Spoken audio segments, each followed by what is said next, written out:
trân trọng giới thiệu đây là những lời nói từ người cầm quyền của đất nước Montagnard, là chủ tịch của người Montagnard tên là Aykroyd Ngorlalan Perhap đi và muốn nói lên những sự thật và cho những người thượng chúng ta biết.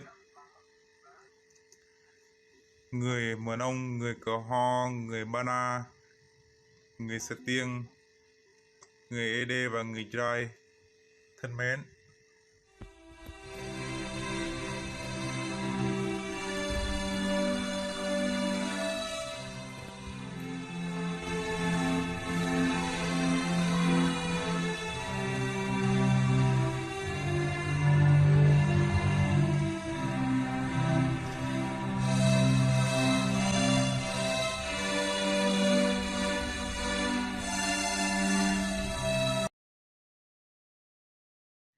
và sau đây chủ tịch của người Montagnard muốn gửi lời bằng tiếng Anh, mời mọi người cùng nghe để hiểu những lời ông dặn. Hello, my name is Ngorlalan, and I am a leader of the Montagnard refugee community in UAE. I am here today to talk about the danger living condition and discrimination of my Montagnard people in the Central Highland of Vietnam.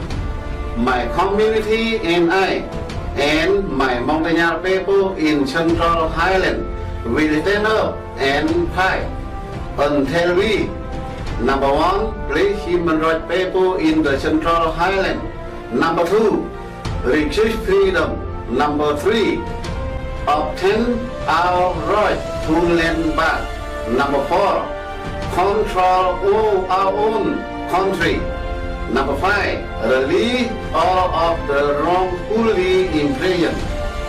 Number six, stop the fishing from the Vietnamese because we are not Vietnamese people. Thank you. Tên tôi là Ngorlalan. Tôi là một người lãnh đạo cho tất cả người bản địa Tây Nguyên ở Việt Nam và bản địa người Việt Nam.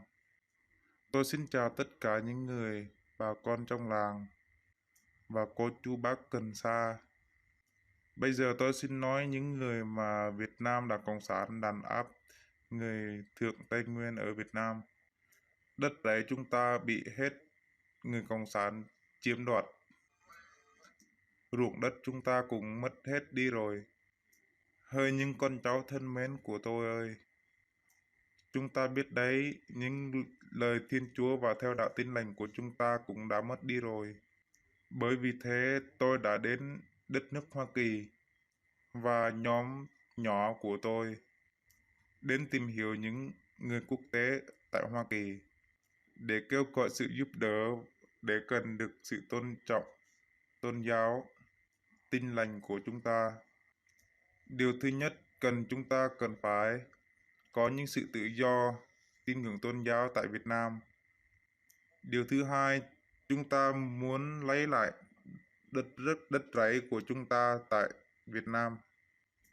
Điều thứ ba, chúng tôi cần có sự tín ngưỡng tôn giáo của người bản địa của chúng tôi.